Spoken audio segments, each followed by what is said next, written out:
الحمد لله رب العالمين، والعاقبة للمتقين، ولا عدوان إلا على الظالمين. وأشهد أن لا إله إلا الله وحده لا شريك له، وأشهد أن محمدا عبده ورسوله، جاء بالحق المبين وجاهد الكفار والمنافقين حتى أكمل الله به الدين وأتم به النعمة على المسلمين عليه وعلى آله وأصحابه الذين آووه ونصروه وهاجروا وجاهدوا معه بصدق وإخلاص ويقين. أما بعد، أيها الناس، اتقوا الله تعالى واعتبروا بما قصه الله عليكم من أنباء الرسل والأمم الماضية، فقد خصه الله بالذكر في قوله سبحانه لنبيه محمد صلى الله عليه وسلم: نتلو عليك من نبأ موسى وفرعون بالحق لقوم يؤمنون. إن فرعون علا في الأرض وجعل أهلها شيعا ونجعلهم أئمة ونجعلهم الوارثين ونمكن لهم في الأرض ونري فرعون وهامان وجنودهما منهم ما كانوا يحذرون. يتي الله سبحانه وتعالى قولوا الله تولهم هندي يتيدي tawdehmo waɗi ko yettide e yettamo kanko allah subhanahu wa ta'ala e dow ɗiɗo nemaji makko jokkodirɗi e hoore meɗen bimbi kikiɗe jemma e ñalorma. e yettamo kanko subhanahu wa ta'ala hiɗen irriti wondema battane moƴƴe ko wodani ko yimɓe hulɓe allah ɓen, jaggitere e tooñe ala sina e dow ɓeeɗo yimɓe tooñooɓe. ɗo seedo ala reweteeɗo e goonga si wona allah subhanahu wa ta'ala gooto. kala rewɗo ko wona allah o rewi meere, o rewi ko addantamo nafa, pottinantamo lorra. ɗo seedo oɗo mo o suɓi o nuli e meɗen nelaɗo meɗen muhammad bun abdillah, o ko jiyaɗo makko wona kafidiɗo makko, ko nulaɗo makko mo o suɓi o nuli yo yettin e meɗen kaɗo diina, o ɓanginana en ko honɗum dagi, ko honɗum harmi, o andina en wondema mo ɗoftiki allah, kala ka o woni, kala mo o woni ko oɗo o hiɓeta battinan moƴƴe ɗen, mo yeddi allah, kala ka o woni, kala mo o woni ko o perduɗo. toro allah subhanahu wa ta'ala yo juulo e oɗo nelaɗo, o hisnamo kanko e ɓeygure makko nden e sahabaɓe makko, wernunoɓe mo, wallimo feri wondude e makko, ɓe wattude e makko, ɓe haɓi ndeɗo fenande, ɓe waɗiri ɗum fi allah subhanahu wa ta'ala. yo allah juule maɓɓe, o hisna ɓe ha dargal dari. ɓaawo ɗum kono yo yimɓe huli allah subhanahu wa ta'ala tasko ɗon ko allah subhanahu wa ta'ala issani on immorde e habaruji nulaɓe e moftaji feƴƴuɗi. si yeltika ka deftere allah subhanahu wa ta'ala e ka sunna nelaɗo sallallahu alayhi wa sallama, en taway allah subhanahu wa ta'ala o yamiray seeɗa, o haɗa seeɗa, o yiltita darɗe meɗen ɗen e ɓe yimɓe attinoɓe en e hoore ndiɗo leydi, moƴƴuɓe maɓɓe e bomɓe maɓɓe. fii yo an moƴƴo on ye a tasko hoore ma e moƴƴuɓe ɓen, fii yo bonɗo on kadi tasko hoore muɗum e bomɓe ɓen. nde tawno allah subhanahu wa ta'ala sunna makko on ka hore leydi ɗo o wallinimo gasi laawi ɗin o hettiɗi o wallini kala ƴettuɗo laawol ko rewnoɓe e ngolɗon ɓen heɓi kon ko ɗum o heɓata ko heɓuno rewɓe ɓen e ngol laawol heɓaymo so a nangi laawol moƴƴuɓe ɓen ko moƴƴuɓe ɓen heɓuno kon a heɓay ɗum ko heɓuno moƴƴuɓe ɓen kon heɓete si a nangi laawol bomɓe ɓen ko bomɓe ɓen heɓuno kon a heɓay ko heɓunoɓe kon heɓete ɗum ɗo woni sunna allah on ka hoore leydi ɗo ko ɗum waɗi subhanahu wa ta'ala himo fillano en fii yimɓe feƴƴuɓe si wona ɗum en mara haaju e ɓen ko yimɓe ɓe tawi feƴƴi ko ɓe golli kon ko kamɓe jeyi hiɗen fewndi ko golluɗen kon ko enen jeyi fii honɗum himo yewta en fii maɓɓe ko fii en anndu awa ko ɗo woni tintorgal ngal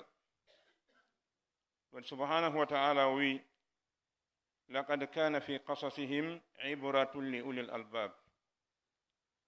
woni e qissaji yimɓe feƴƴuɓe ɓen dartorgal ka neɗɗo fuu tasko hoore muɗum mbimana siɗa faala andude hoore maɗa hiɗa faala andude ka fokkituɗa ton ko honno wayi laawol ngol wonɗa e hoore mum ngol ko honɗum heɓoto e maggol ko yaha ndaaru feƴƴunoɓe ɓen ko honɗum ɓe rewno e muɗum laqad kana fi qasasihim ibratun li ulil albab kala marɗo hakkil himo waawi taskade ɗo kala mo taskaki ɗo kadi aroyoɓe ɓaawo makko ɓen taskoto e makko ɓe maki ɓe wi'i man lam ya'tabir yakun ibra kala neɗɗo mo jangali qissaji yimɓe feƴƴuɓe ɓen o taskiɗon o reeni o taskiɗon o waɗi ko moƴƴi kanko wono yehi aroɓe ɓaawo makko ɓen janga qissa makko on tasko e makko ɓe reno ma ɓe tasko e makko ɓe waɗa ko moƴƴi no jeeya hara e ɗi habaruji mawɗi ɗi wonɗen e yewtude fimol ɗo hande habar oɗo jiyaɗo allah moƴƴo wiyeteɗo Musa alayhi salam hakkunde makko e oɗo neɗɗo bewnoɗo ka hoore leydi ɗo yejjiti ko o tagaɗo o yejjiti ko o maayowo o itti jeyal allah ngal e hoore makko bal yahi ha kanko o waɗi hoore makko ko kanko jeytagore nden o suusali wiide ko kanko tagi kono o wi ko kanko jeyi o hattali e ɗum yahi ha o wi kanko ko kanko rewete yo o rewe allah subhanahu wa ta'ala rewnimo ka rewnimo ɗon himo sifano en fii makko kanko Musa alayhi salam e oɗo fir'aun ko honɗum yawtuno hakkunde maɓɓe fii en andu ngoɗo tippiro wongo hakkunde gonga e fenande wona hande ngo fuɗɗi wona hande ngo hattata subhanahu wa ta'ala wi ka deftere makko ka arande suratul qasas o wi natlu alayka min naba'i musa wa fir'auna bilhaqqi liqawmin yu'minun muhammadu meɗen jangandema bimana meɗen sifanadema ko feƴƴuno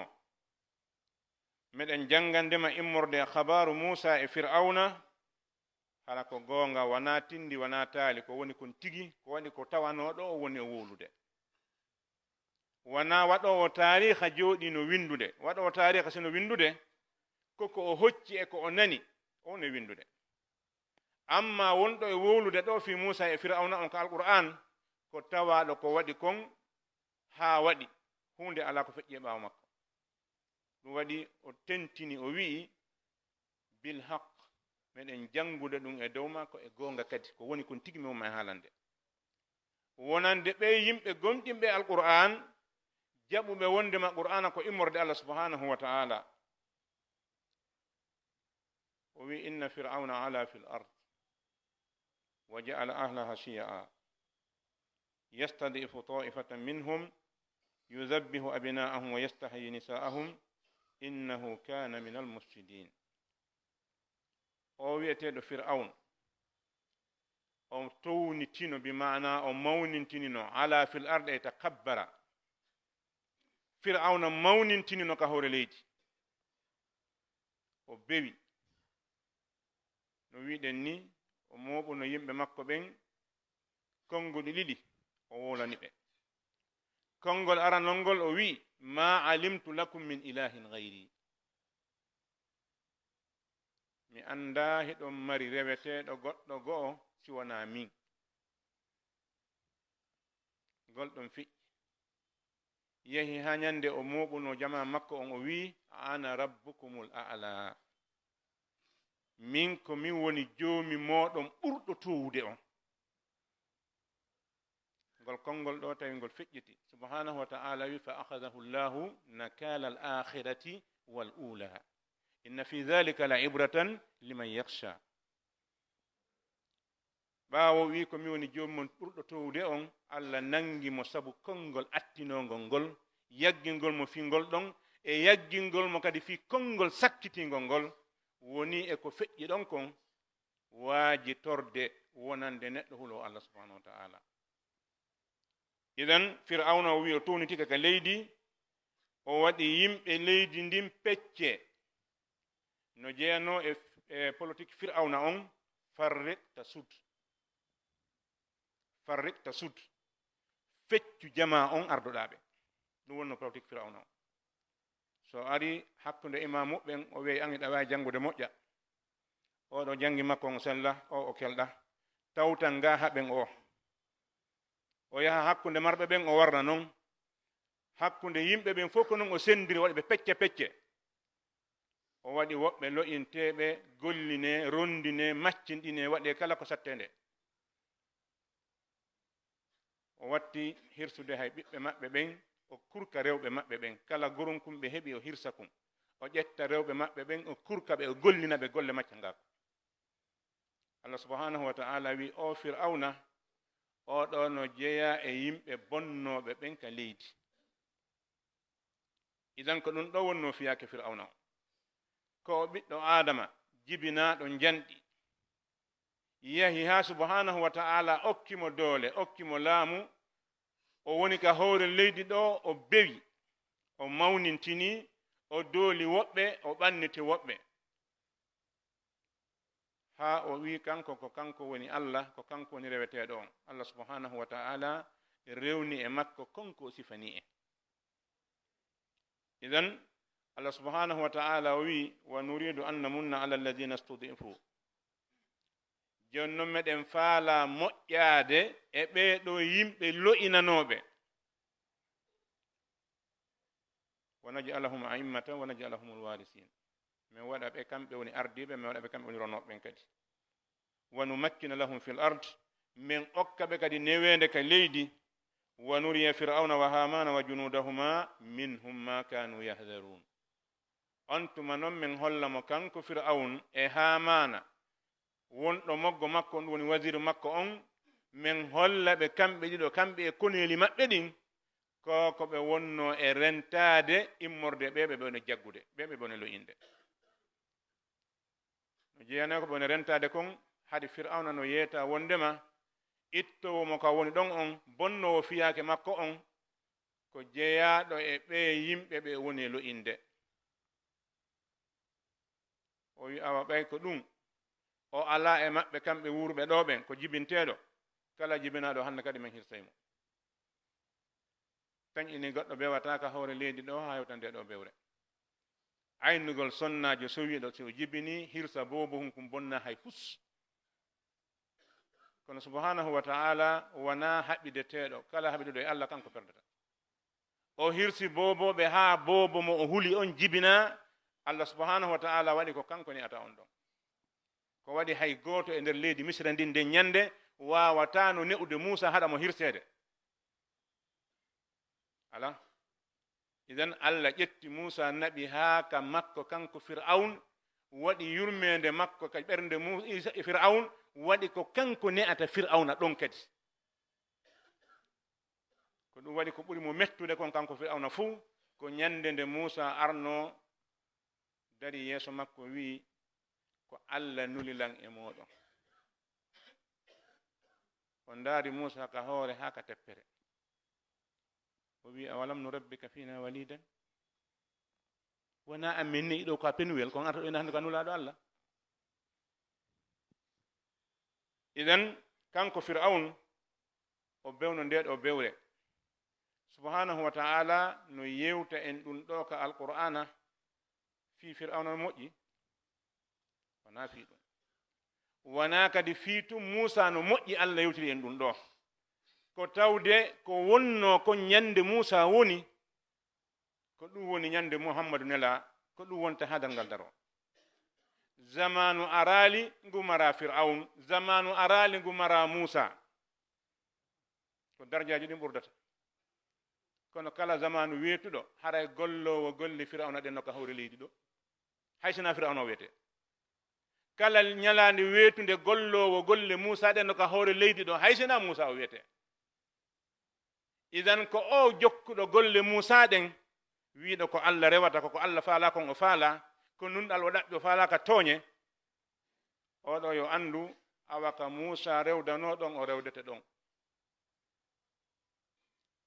oɗo kadi jokkuɗo golle fir'auna ɗen haysina fir'auna o wiyete yo andu awa ko fir'auna wanno kon o watta ɓuri ɗum dowle nde fir'auna heɓunoɗe o watta ɓuri majje bewre nde fir'auna bewnode o bewata ɓuri mayre kono sakkitode nden ko moƴƴo o wodanno na bon ɗon al aqibatu littaqwa idan ko ɗum subhanahu wa ta'ala wi laqad kana fi qasasihim ibratan li ulil albab o wiya ibratan linnas woni e qissa maɓɓe on tasakuye yani tintorgal tawawi dartude ɗo goto kala e yimɓe ɓe sila faala andude goto kala ko honto woni yaltoyde tere makko on ko honto daroyto ndaaro qissa maɓɓe on ko hatta ɗum wo ko si onti acciti laawol yahi e ngolto haɗata tere laawol yimɓe bomɓe ɓen honko yaade ka tere fir'auna honko yiɗo wo ko si ɓe accitingol ɓe hawti ka laawol Musa ko haɗata tere Musa ɓeɗo yimɓe jokkuɓe ko Musa jokki ɓen hatta ngal yaltoya ka ngal haani darade ɗon wo ko si ɓe acciti ɓe ari ka laawol waɗa laawol ngol ko gotol ko inɗe yimɓe ɓen sanji kono programme on ko goto idan subhanahu wa ta'ala himo ɗaɓɓira en honɗum e ɗum ɗo ye en tasko ye en miijito ya ndaaru hoorema anda ko gooto e ɓeeɗo wonta imma wona jokkowo Musa ma wona jokkowo Fir'aun وقد كنا في الخطبة الماضية قد سقنا شيئا من تفاصيل هذه القصة العظيمة ونريد الآن أن نستخلص بعض الإبر من هذه القصة فمن الإبر فيها أن المؤمنين يبتلون بعدوهم من الكفار والمنافقين فإذا صبروا وثبتوا على دينهم وجاهدوا كانت لهم العاقبة الحميدة والنصر على عدوهم فإن فرعون لما هدد المؤمنين بقوله فيما حكى الله عنه سنقتل أبناءهم ونستحيي نساءهم وإنا فوقهم قاهرون قابل موسى عليه السلام هذا الموقف بحث المؤمنين على الاستعانة بالله والصبر على الابتلاء ووعدهم بنصر الله كما ذكر الله ذلك عنه بقوله قال موسى لقومه استعينوا بالله واصبروا إن الأرض لله يورثها من يشاء من عباده والعاقبة للمتقين قالوا أوذينا من قبل أن تأتينا ومن بعد ما جئتنا قال عسى ربكم أن يهلك عدوكم ويستخلفكم في الأرض فينظر كيف تعملون قصاجي كتباجي فجلي يوتاما سيدا قصة فرعون موسى sabu hawrondirgol ɗum ko waɗi ko e ndu lewru jombente ndu wonɗen ɗo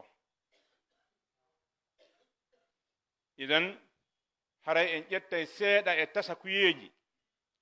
ko woni kon e nder qissa on ɗo e sogol qissa on fo makko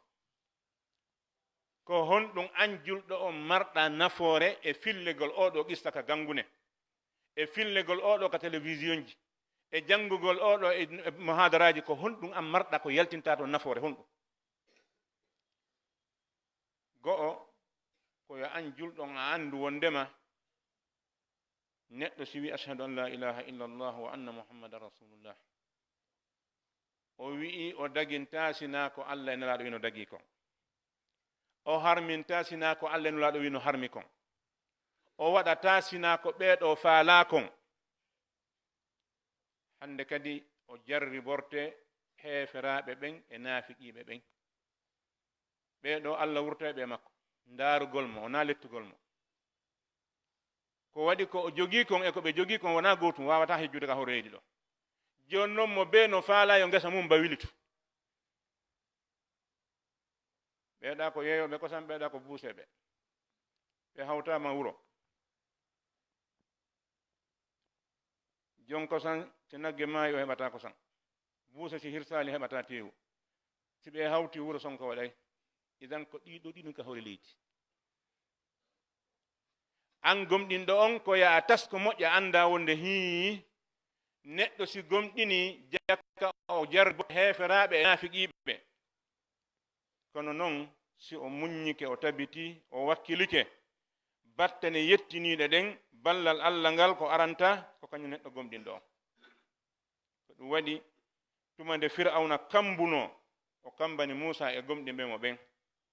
o wi joni ɓay tum ɓe dartike en ko watten ko wargol ɓiɓɓe maɓɓe worɓe ɓen e acce rewɓe ɓen tun ko waɗi ɓeeɗo hiɗe waawi ɓe hunde ala ko ɓe daptora en annabi Musa alayhi salam dari o wi yimɓe makko ɓen honɗum o rerɗini ɓe e wallinorgol Allah taw julɗo on wona gandal makko ngal o hoolorta wona moye makko on o hoolorta wona sabuji makko ɗin o hoolorta julɗo on ko hoolorta ko Allah rerɗini gomɗinɓe wonduɓe makko ɓen yoɓe wallinor Allah yoɓe muñño e jarrabuye on o fodi ɓe neeɓi wo neeɓi ballal Allah ngal ko wodani ko gomɗinɓe mo ɓen Musa wi yimɓe makko ɓen qala Musa li qawmihi ista'inu billah wasbiru wallinore Allah muñño ɗon innal arda lillah leydi ko Allah jeyndi goɗɗo ko o jogii dowle wo ko o jogii gandal wo ko o jindi wo ndi leydi o taw ndi wallinama gasi o maaye kadi o acca hindi ɗo hunde sotta e mayri kala kadi ko ƴettuɗa e mayri a watta kadi e mayri ana ɓorta idan hunde ade randata e hoore leydi ndi o wi muññe ande leydi ndin ko Allah jeyndi o roni nayndi mo o faalande roninde e jiyaɓe makko ɓen battane moƴƴe ɗen non ko wodani ko yimɓe hulɓe Allah ɓen yimɓe makko ɓe woyti ɓe wi men lorranoma ado an Musa a arde a artawɗa men e lorra a ari kadi han joni meɗen e lorra menen min lutta e lorrede tun Musa wi no ara ñande goo joomi moɗon halka gaño moɗon on o lontina on ka leydi on ndaara onon kadi ko honno warro ton joomi moɗon on ñande goo o halka e gaño mon on o lontina on ka hoore leydi o ndaara onon kadi ko honno warro idan no jeeya e ko ƴetteten e nder oɗo qissa andugol wondema hi a wawali wonde julɗo fiike tawi hata yahiɗa ko teddungal heɓata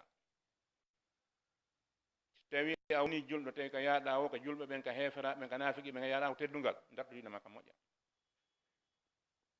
ko waɗi sunna Allah on o sansata ko an woni sannude sono sunna Allah on o sannata laawol ngol annabaɓe fof rewi e muɗum ngol ɓe tufi so a ari a tufaaki andunama ngal wonɗa rewde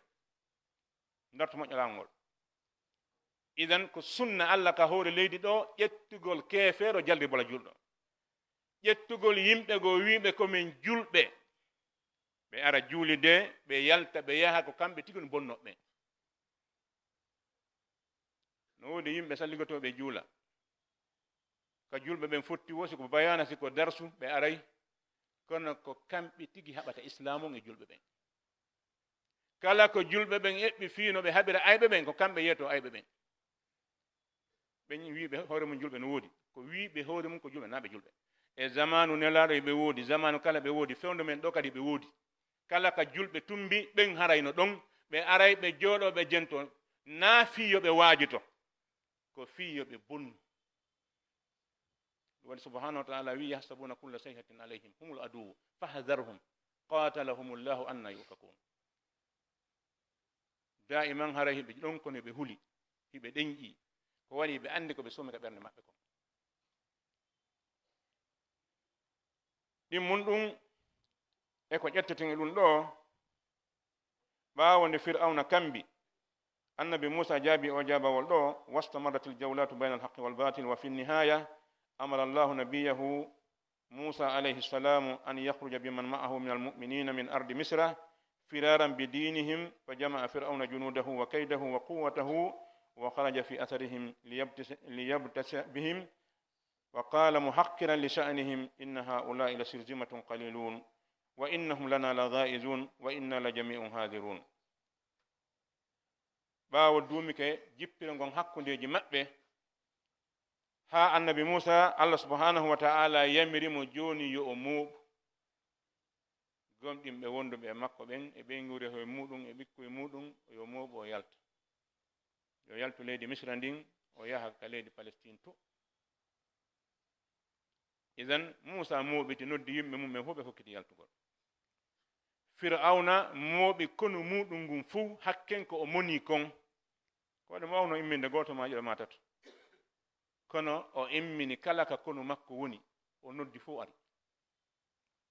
o ndaari kala doole ko o marno o ƴetti fo o fawi ɓaawo maɓɓe kanko kadi o yalti jukki o inni ɓeeɗo ko jama hunni kum tawata ko yimɓe ɓe tawata ɗe waawi dandinade bone ɓeeɗo ko jama hum fanɗukun inna haula ila sirzimatun qalilun ko jama hum fanɗukun ni. idan o itti bote e maɓɓe o wi wa innahum lana laghaizuna ɓe mettinani en ɓe tikkini en. o yalti ɓaawo maɓɓe o yahi o hewtitoyɓe sera ndiyam ɗen andi qissa on annabi musa alayhi salam e ɓe o wondi ɓen ɓay ɓe ari ha ka ɓaawo ka damal maayo wana laana wana bato wana hay hunde ko lumbire ɓe dari ɓe hayni fir'auna e groupe mum ono yaltude ɓaawo qala ashabu musa inna la mudrakun wondiɓe musa ɓen wi awa ɗo noon en hewtitama bi maana fir'auna tawa en ɗo o itta mone makko on e meɗen. musa wi kalla inna ma i rabbi sayahdin owoye joomi an no wondi e an o hollaylan kami rewa. ndaren allah subhanahu wa ta'ala yurmede makko nden ko honɗum imanu nafata. musa andano ngomayo feccoto ɓe lumba allah subhanahu wa ta'ala ko ɗon o wi fa awhayna ila musa an idrib bi atakal bahara ko ɗo wahayu ari e musa yettimo e ƴettitugol makko on tappa mayo ngon ari o anda. idan o ƴetti tuggordu makko ndun o tappi mayo ngon ndiyan ɗan fecci o naati kanko eɓe wondi ɓen ha ɓe yaltoyi fir'auna kadi e jama mum on ari ɓe ukki ha ɓe lanni ukkade sakkitiɗo yaltude on e bani israil kam maayo sakkitiɗo natude qibtiyankoɓe ka nder maayo no feppodiri ɓeeɗa lanni lumbude ɓeeɗa lanni ukkade maayo ngon fermide. idan ndaren allah subhanahu wa ta'ala ñeeñal makko ngal e doole makko ɗen ko kanko tun waawi wadde hare hara sonko ala o yooliɓe ɓe fuu oɗo neɗɗo wiinoɗo hoore muɗum ma alimtu lakum min ilahin gayri yilti o wi ana rabbukumul a'la ko honno woni konngol makko sakkitingol ngol ko gurdam makko. falamma adrakahu lgaraqu qala amantu annahu la ilaha illa alladi amanat bihi banu israil wa ana min almuslimin. yakunu rabbu min almuslimin o wi mi jaɓi mi qirritike wondema reweteɗo alaka goonga siwana o mo bani israila gomɗini min kadi mi jaɓi mi jeyama e julɓe ɓen. idan kala mo wonɗa so a jaɓali wonde e julɓe ɓen ɗo e mayde ma nden arde si mayde ma nden ari a jaɓay kono nafata kala tuubuɗo tawa ko ñande mayde makko nden nangimo ala jaɓata tuububi on few. nelaɗo sallllahu alayhi wa sallam no makani en allah jaɓay tuububuye jiyaɗo makko kala ko waɗi e bonnere fannin wonki makko kin hewtal gadande si woni haaki hewti gadande a andi pellet hino ko ɗum ɗo woni gonga on fenade ma ne a liɓay nde kono nafata tuubuɓe jaɓatake ɗum. idan ko honɗum fameten ɗo neɗɗo ko o bewi wo ko o bewi ka hawre leydi ɗo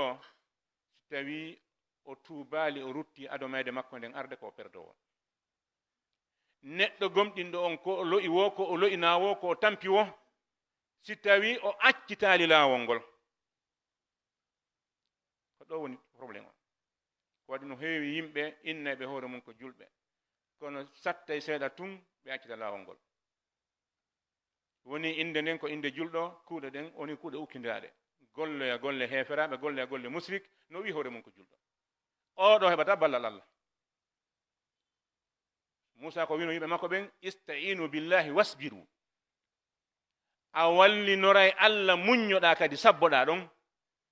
Allah ronka hay hunde ko o ndaaray woni simo faala hande ka woni ɗen ɗo e kikiɗara kefere heddake hoore leydi ndi kono o watta ɗum ko waɗi haɗa wongol julɗo woni forcé haɗa na anni kadi wonirte julɗo yagal ngal Allah noon faalaka julɗo yagal forçangal ngal si nange nge darike ɗo woni ɗo minti sappo noga capantati woni ɗo ha 16h ha 17h nange so talka nge woni ɗo fo sujjane Allah ka si woni ɗo 19h 19h30 20h 21h futoro arali woni ha 22h futoro arali jem ñalla ngal lutti wonde fo jaɓanay Allah kono o waɗata o faalaka force de goto e gomɗi ko yamiroɓe o woni addude waɗe ɗum ɗo accum ɗum ɗo waɗunoɓe moƴƴere ɓen ɓe heɓuno ɗum ɗo waɗunoɓe bone ɓen ko ɗum ɗo heɓunoɓe siɗa mari hakkil nana ɗon taskoɗa ɗon sa mara hakkil munnoɗa yaha ukkoɗa kal ɓeyɗa ukkiɗo idan oɗo qissa ɓe wi en daaru hakkude makko e qissa nelaɗon sallllahu alayhi wa sallam ñande nde ɓe yaltuno makka kamɓe aboubacrin siddiq radiallahu anhuma ɓe yahi ɓe naate ka fammere ɓe jooɗi heeferaɓe ɓe yalti ɓaawo maɓɓe wano fir'auna yaltirno ɓaawo ɓeya ɓe ari ha ɓe dari ka hoore fammere hiɓe ndaara gaɗa ndaara ka hoore pelle to si ɓe hanto mouhammad e aboubacry ka wona yahude aboubacry tiggiti ndaari hani teppere goɗɗo e maɓɓe o wi nelaɗo so tawi joni goɗɗo maɓɓe ndaari teppere muɗum nde yiyay nelaɗo mako ya aboubacry ma zannuka bisnayni allahu salisuhuma aboubacry ko honɗum tañƴiniɗa yimɓe ɗiɗo ɓe tawata ko Allah woni tammo maɓɓe on goɗɗo wawana ɓe goɗɗum idan ɓe ari ɓe dari ka hunduko ngayka ɗon ɓe yurni ɓe yi gaara mari jaawo goɗɗo wata natude ɗo so tawi goɗɗo natino hata ɗiɗo taƴino idan ɓe wi ma ɓe acci mouhammad e aboubacry kan ngayka ɗon ɓe nangila maɓɓe ɓe haɓani idan o wallunoɗo moussa e bani israil ka ndiyan hanki ko o walli ɗo mouhammad e aboubacry ka idan ko o walla kadi julɗo o ka o woni so tawi ko Allah o hooli ko Allah hoolori battane moƴƴa ɗen ko wodani ko yimɓe moƴƴuɓe ɓen ha darngal daro kono noon si tawi hiɗa hawji a muññaaki a ndaari ko heeferaɓe neemi kon a wi an kadi ko ma ɗum a hawka diina maɗa kan wona neɗɗo mo wona julɗo Allah initi julɗo aqulu qawli hada wa astaghfiru lakum fastaghfiru innahu huwal ghafurur rahim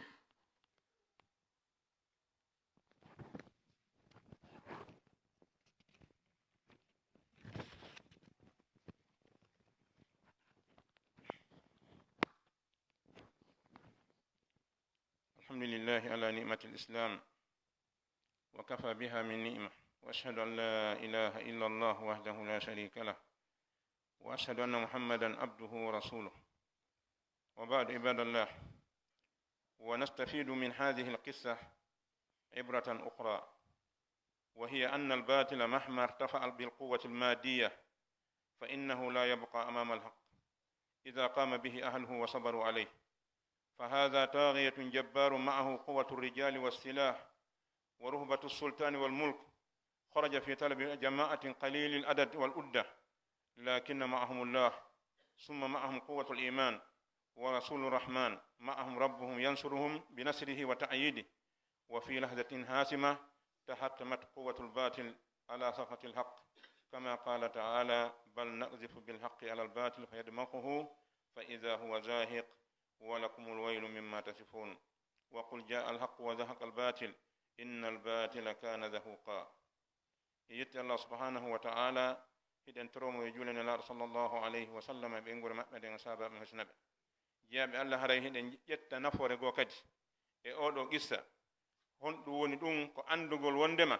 nde ɗo mere yimɓe fenane nden e fenane nden kala wono fenane nden towiri kala no nde heɓiri doole jawdi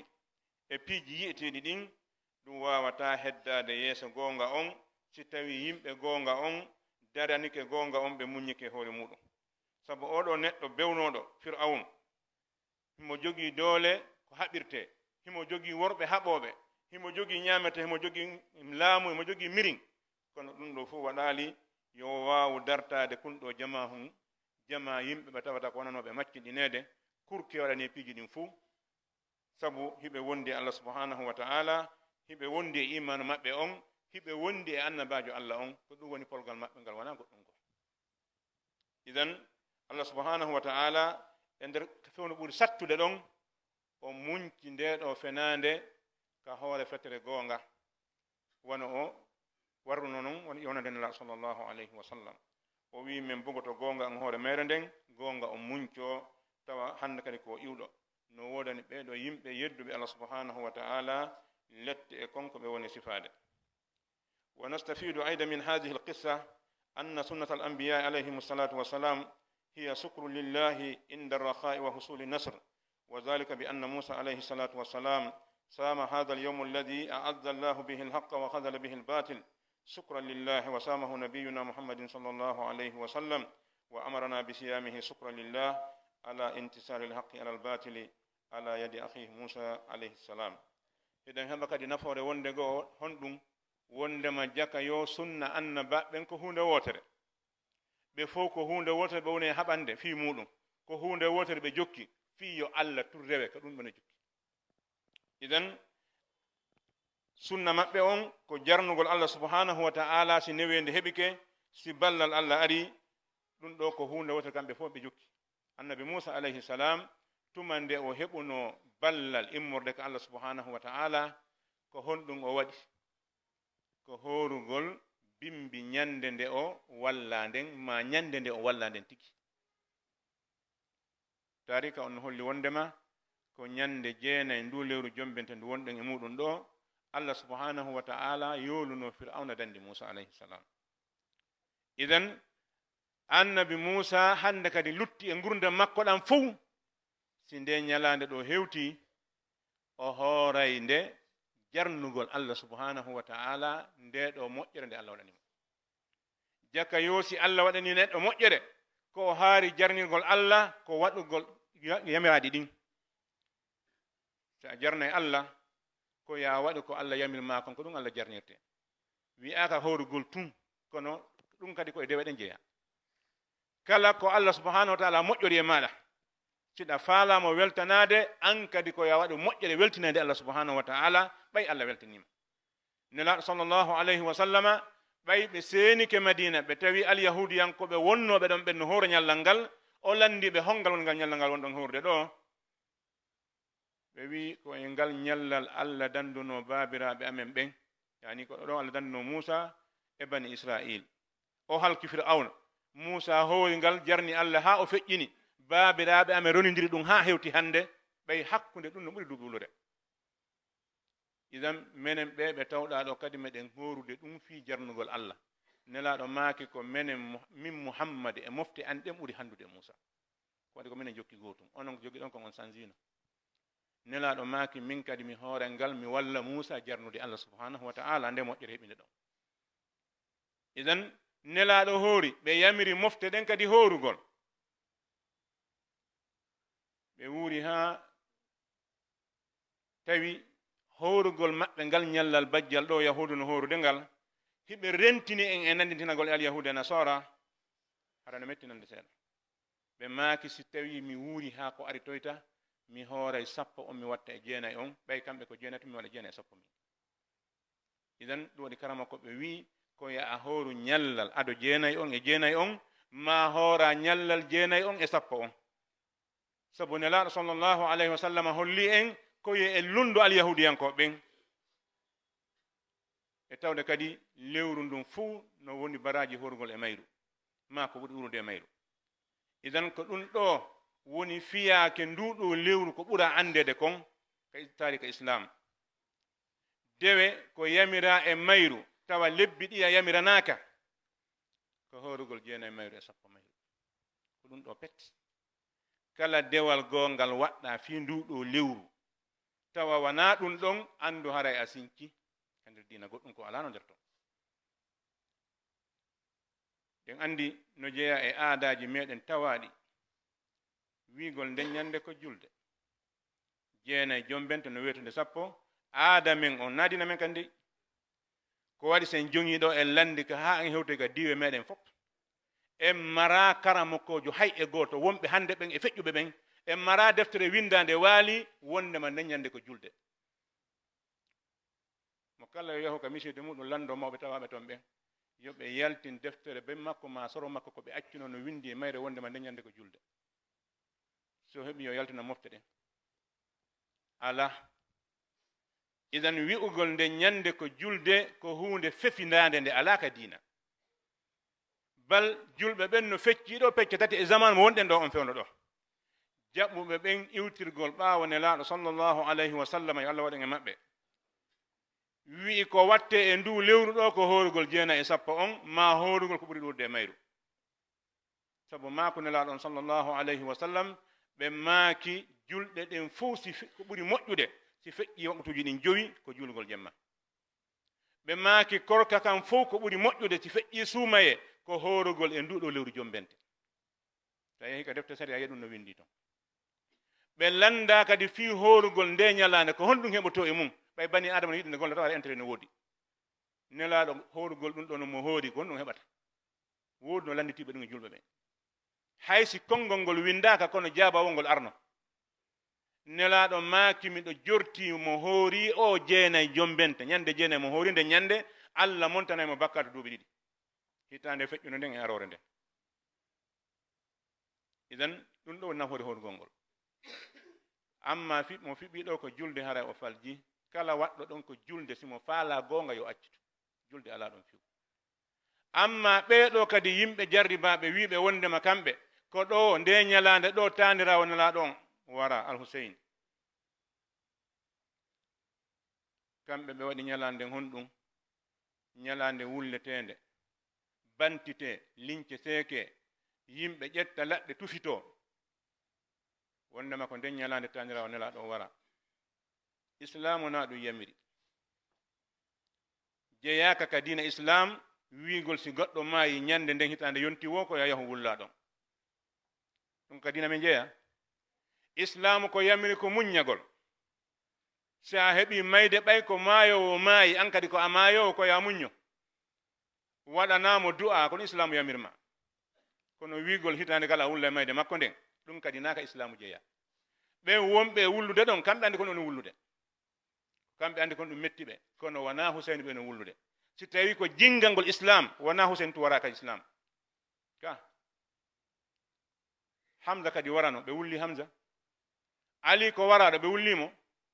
umar ko waraɗo ɓe wullimo usmana ko waraɗo ɓe wullimo fi honɗum ɓe wullaɗe ɓeɗo fof tawa julɓe ɓen fof kamɓe ko ɓe wullata ko husaini tum ɓe wullata ko on tu warana julɓe ɓen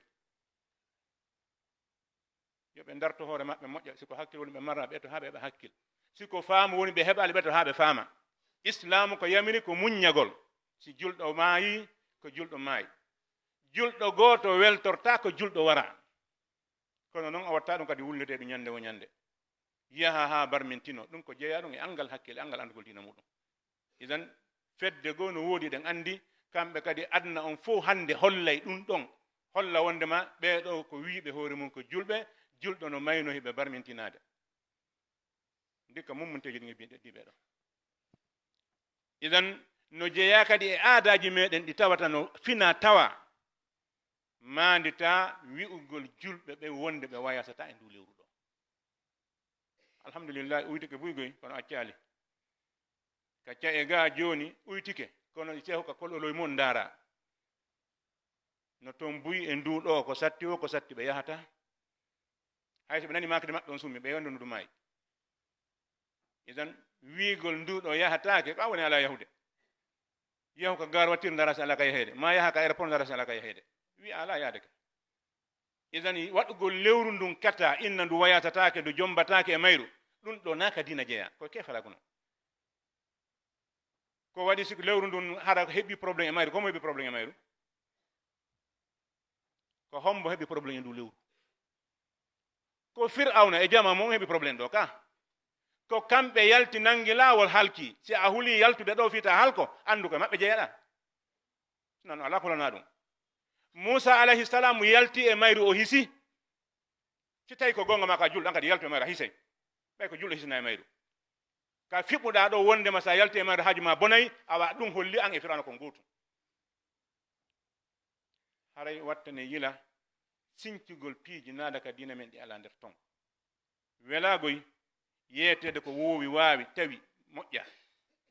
kono nannugol ma ɗum ɗo mette ma ɗo aña wowlɗo on ɗo jaɓa ɗum ma saloɗa ɓurma moƴƴande tawde ko yawmal qiyama andoyta ɗum si yahi ha yawmal qiyama tawi ko toon andoyɗa jombente na julde jombente harmintake wayasugol jombente harmintake jombugol tawi ko ɗum andoyɗa toon konkoɗa to nafatama ko ni sononta ko waɗi a yiltitata ko hannde kadi idan ko ala kon ka diina jaɓen ala ka diina ɓeeɗo wonɓe e sakkade yimɓe ɓen e diina kan sakko noddo ɓen e diina kan tawa ko wowluɗa o ko ɓe ƴettugol itta bote maɗa dalil maɓɓe on fof ko wigol ɓe no boni niidi ɗum na dalil noon no woodi innaɓe hannde ko kara mokkoɓe ko mokkoɓe diwal noddoɓe e diina ko kamɓe diwata diina kan sa wiɓe ɗum ɗo ko honto windi dalil on jabagol ngol ko ala needi ila yawi mawɓe ko dalil noon si makko ba landama ko o jokki ka diina makko ko honto windi sikoye gonga o woni o adda ina ko ɗo windi imma bindi ɗin ɗi sella ma ɗi ronka sellude kono si tawi ala ka windi hay nokku ko wigol tum makama salmine mawɓe maaki maɓe maaki joni ɓacci wide hay mawɓe ɓe maaki yo waɗu fati ha laabi joyi toroɗen kisiye homɓe maaki a yiyataɓe aduna a yiyata ka windi e deftere a yiyata makuɓen kadi ko makama tu yo waɗe idan wattani lay ɗum dina kan no windi waali yiltude e muɗum ربنا تقبل منا انك انت السميع العليم وتب علينا انك انت التواب الرحيم اللهم ارنا الحق وارزقنا اتباعه وارنا الباطل وارزقنا اجتنابه برحمتك يا ارحم الراحمين اللهم حبب الينا الايمان